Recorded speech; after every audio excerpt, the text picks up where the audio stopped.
My name is Rina Balupinos, isang OFW and this is how I break through the pandemic. Before Sunday, I've been working abroad for 50 years. Nakilala ko si Sunday dahil sa tatay ko may sakit na pabalik-balik sa hospital. Bilang breadwinner, gustuhin ko mang umuwi, hindi kakayanin dahil sa mga gastusin sa bahay at sa kinabukasan ng aking pamilya. I've worked abroad for 15 years na may malaking income pero walang savings.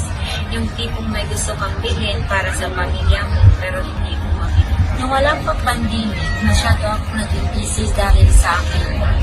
Uuwi sana ako this July pero dahil nagkaroon ng lockdown due to the pandemic, hindi ko natuloy.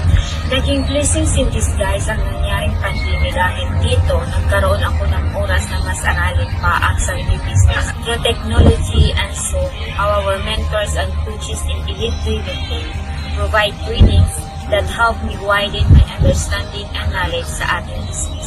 Buti na lang may Sunday dahil na-save ko ang aking sahod kahit may pandemic.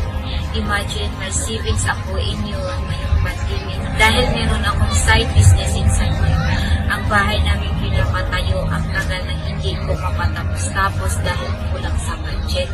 Pero nang dahil sa Sunday, 8 months lang na matapos ko ang aming bahay.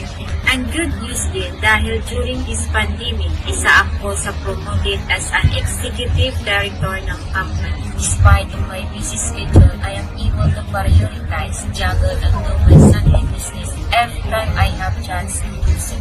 The coaches help mold and nurture me during lockdown, teaching me patiently to become an effective coach like me.